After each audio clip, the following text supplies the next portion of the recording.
22 குளங்குட்டைகள் தூர்வார வேண்டும் என்று முடிவெடுத்தும் அதன் அடிப்படையில் இதுவரை 10 குளங்குட்டைகளை தூர்வாரி இருக்கின்றோம். குறிப்பாக முன்னாள் அமைச்சர் கோசிமணி வீட்டுக்கு அருகில் பிள்ளையார் கோவில் குளம் உள்ளது.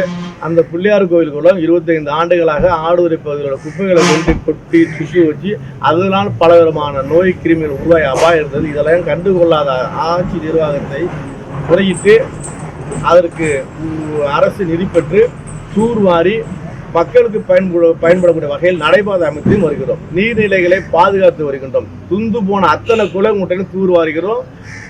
நீர்நிலைகள் இருந்தால்தான் மக்கள் சுபிட்சமாக விவசாயம் சென்ற முடியும், குடிநீர் தண்ணீருக்கு பஞ்சமில்லா இருக்க முடிகிற நிலையில் நீர்நிலைகளை பாதுகாத்து வருகின்றோம்.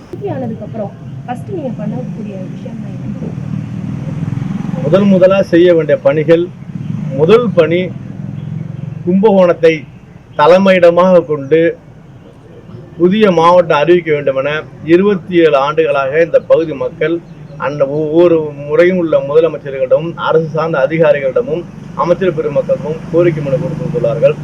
அதை முன்னிட்டு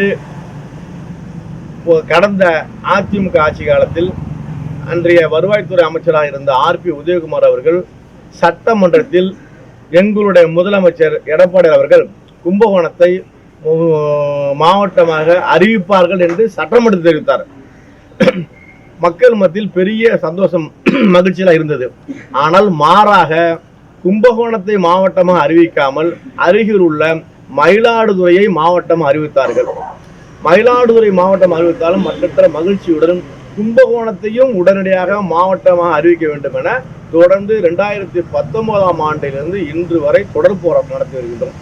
அந்த போராட்டத்தின் எதிரொலியாகத்தான் அன்றைய எதிர்கட்சி தலைவராக இருந்த மு.க. ஸ்டாலின் அவர்கள் திருக்கடையூரில் நடந்த பிரச்சாரத்திலும் ஒரத்த நாட்டில் நடந்த தேர்தல் பிரச்சாரத்திலும் திமுக ஆட்சி அமைந்த 100 நாட்களுக்குள் கும்பகோணத்தை தலைமையிடமாக கொண்டு புதிய மாவட்டம் அமைப்பும் உறுதியளித்தார். ஆனால் 1000 நாட்கள் தாண்டியும் இது நாள் வரை கும்பகோணத்தை தலைமையிடமாக கொண்ட மாவட்டம் அறிவிக்கப்படவில்லை. மிகப்பெரிய ஏமாற்றத்தை அளித்து வருகிறது. அதனால் உடனடியாக நான் நாடாளுமன்ற உறுப்பினராக தேர்ந்தெடுக்கப்பட்டால் முதல் பணி கும்பகோணத்தை தலைமையிடமாக கொண்ட மாவட்டம் அறிவிப்பதான் என்பதை தெரிந்து கொள்கிறேன். கல்யாணம் பண்ணி பாருப்பாங்க.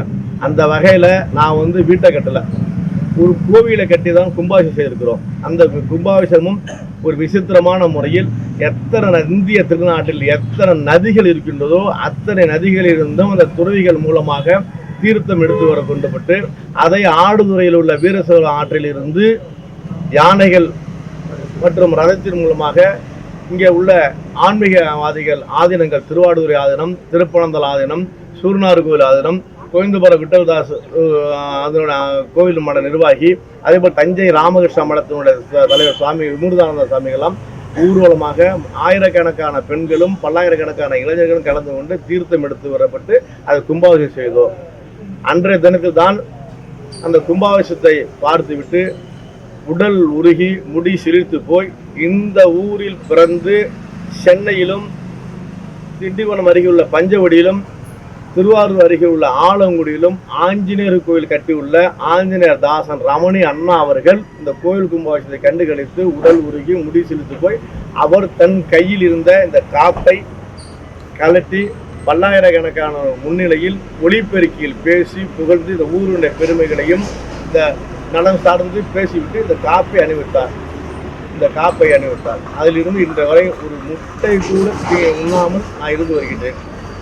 செய்கின்ற பக்த கோடிகள் முன்னிலையில் காசி விஸ்வநாதர் ஆலயத்தில் அண்ணா ரமணி அண்ணா அவர்கள் எனக்கு ஒரு கட்டளை இட்டு ஒரு கட்டுப்பாடு விதித்து இந்த காப்பை அணிவித்துள்ளார். எந்த ஒரு வம்பு தும்புக்கு சொல்லக்கூடாது, எந்த பிரச்சனை வைக்கக்கூடாது, மன அமைதியுடன் வாழ வேண்டும். மன அமைதியுடன் எந்த பிரச்சனை வந்தாலும் தாங்கி கொண்டு அதை சமாளிக்கக்கூடிய ஆற்றல் உள்ளது. அந்த ஆற்றலை பயன்படுத்தி பிரச்சனைகள் இல்லாமல் அமைதியான ஆன்மீக தலமாக ஆக்க வேண்டும் என்று அறிவுறுத்தியுள்ளார்கள். அதன் அடிப்படையில் இன்றைய வரை ஒரு முட்டை கூட சாப்பிடாமல் இருந்து வருகிறேன். மகளிருக்கான முக்கியத்துவம் சொன்னா, மகளிர் எல்லாம் அடுப்பூதும் பெண்களுக்கு படிப்பு எதுக்குன்னு கேட்ட ஒரு காலம். அதான் இன்று பெண்களும் ஆண்களும் சமமாக அனைத்து துறைகளிலும் முன்னேறி வருகின்றார்கள். அந்த வகையில் பெண்களுக்கு பாதுகாப்பு வேண்டும் என்று நாங்கள் கோரிக்கை வைத்து ஒரு மகளிர் காவல் நிலையம் வேண்டும் என்று சொன்னோம். அதன் அடிப்படையில் தமிழக அரசு ஆடுதுறையில் ஒரு மகளிர் காவல் நிலையம் திறந்து வைத்துள்ளது. அதேபோல் ஆண்களுக்கு எந்த அளவுக்கு உரிமை இருக்குதோ அதே போல் பயிற்சி உடல் வலிமை பெறுவதற்கு பெண்களுக்கும் ஒரு மார்ச் 8ஆம் தேதி சர்வதேச மகளிர் தின விழாவில் ஆடுதுறை பேரூராட்சியில் 15 வார்டுகளில் உள்ள பெண்களை அழைத்து 3 நாட்கள் விளையாட்டு போட்டி நடத்தி 642 பெண்களுக்கு பரிசளிப்பு விழா கொடுத்துள்ளோம். ஆண்கள் இளைஞர் தின விழா என்று சுவாமி விவேகானந்தருடைய 162வது பிறந்த தின விழா ஜனவரி மாதம் 12ஆம் தேதி நடைபெற்றது. அந்த விழாவில் இளைஞர்களுக்காக மாநில இறகுப்பந்து போட்டி, மாநில கைப்பந்து போட்டி மற்றும் கபாடி போட்டிகள் எல்லாம் விளையாட்டு போட்டி நடத்தி நாகாலாந்து மாநில ஆளுநர் கவர்னர் இலகணேஷ் ஐயா அவர்கள் அழைத்து பரிசு கொடுத்துள்ளோம். அதற்கு ஈடாக இணையாகத்தான் சர்வதேச மகளிர் தின விழாவில் பெண்களுக்கு 3 நாள் விளையாட்டு போட்டி நடத்தி பரிசளித்துள்ளோம். ஆக ஆண்களும் பெண்களும் சமம் என்பதை நிரூபிக்கின்ற வகையில் செய்து வருகிறோம். அடுத்த கட்டமாக ரயில்வே திட்டங்கள் சென்னையிலிருந்து திருச்சியிலும் திருச்சியிலிருந்து சென்னை செல்லக்கூடிய அனைத்து எக்ஸ்பிரஸ் ரயில்கள் சிதம்பரத்திலிருந்து தஞ்சாவூர் வரை உள்ள அனைத்து ரயில்வே நிலையங்களும் நின்று செல்வதற்கான நடவடிக்கை எடுப்போம். அதேபோல் 30 ஆண்டுகளுக்கு முன்பு மயிலாடுதுறையிலிருந்து தரங்கம்பாடி வரை சென்ற ரயில் போக்குவரத்து நிறுத்தப்பட்டுள்ளது. அதை மீண்டும் இயக்குவதற்கான நடவடிக்கை எடுத்து மயிலாடுதுறை தரங்கம்பாடியிலிருந்து காரைக்கால் வரை நீட்டிப்பதற்கான நடவடிக்கை எடுக்கப்படும். இந்த மயிலாடுதுறை நாடாளுமன்ற தொகுதியில் விவசாயிகளுக்காக நடிப்பிசை புலவர் KR ராமசாமி அவர்களுடைய பெயரில் ஒரு சர்க்கரை ஆலை, கோட்டூர் அம்பிகா சர்க்கரை ஆலை, திருமண்டமோடு சர்க்கரை ஆலை என்று 3 சர்க்கரை ஆலைகள் இருந்தது. இதனால் விவசாயிகள் அவர்களை நம்பி நீட்டிய பேப்பரில் நீட்டிய டாக்குமெண்ட்டை கையெழுத்து விட்டுள்ளார்கள். என்ன ஏது என்று தெரியாமல் ஒரு ஏமாந்து தரமாக நம்பிக்கையுடன் கையெழுத்திட்டுள்ளார்கள். அதன் அடிப்படையில் பல தில்லுமுள்ளுகள் நடந்துள்ளது. இதையெல்லாம் அரசு கண்டறிந்து விவசாயிகளுடைய அவலநிலையை போக்கி நிலுவைத் தொகையை வழங்கி மீண்டும் அந்த சர்க்கரை ஆலைகளை இயக்குவதற்கான நடவடிக்கை எடுப்போம். அது எந்த மாற்றமும் கிடையாது. அதே போல அந்த பகுதியில் பேப்பர் ஆலை, பஞ்சு ஆலைலாம் இருந்தது, அதெல்லாம் மூடப்பட்டு உள்ளது. அதையும் மீண்டும் திறந்து மக்களுக்கு பயன்படக்கூடிய வகையில் நடவடிக்கை எடுப்போம். சார், இப்போ இளைஞர்களுக்கு வேலை வாய்ப்புகள் அப்படின்னா இளைஞர்களுக்கான வேலை வாய்ப்பை உருவாக்க வேண்டியது அரசினுடைய கடமை. ஆனால் இந்த மாவட்டத்தில் அந்த மாதிரி எதுவும் நிறுவனங்கள் கொண்டு வரவில்லை.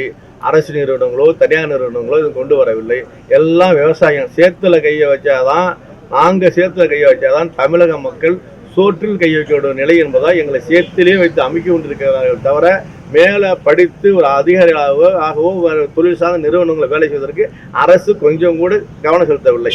அதனால் இனி வரும் காலங்களில் சோழர்கள் காலத்தில் எப்படி மாடு கட்டி போரடித்தால் மாளாது, யானை கட்டி போரடித்த காலம் 3 போக சாகுபடி செய்தார்கள். குறுவை சாகுபடி, சம்பா சாகுபடி, தாளடி சாகுபடி என்று விவசாயம் செய்து தமிழக மக்களுக்கே உணவளித்தார்கள். ஆக தஞ்சை மாவட்ட விவசாயிகள் சேற்றில் கை வைச்சாதான் தமிழக மக்கள் சோத்தில் கை வைக்க நிலை இருந்தது. அதனால் எங்களை தலை நிமிராமல் அரசு துறை சார்ந்த அதிகாரிகள் ஆக்காமல் இதிலே வைத்து சேத்திலே வைத்து மிதித்து வருகின்றார்கள்.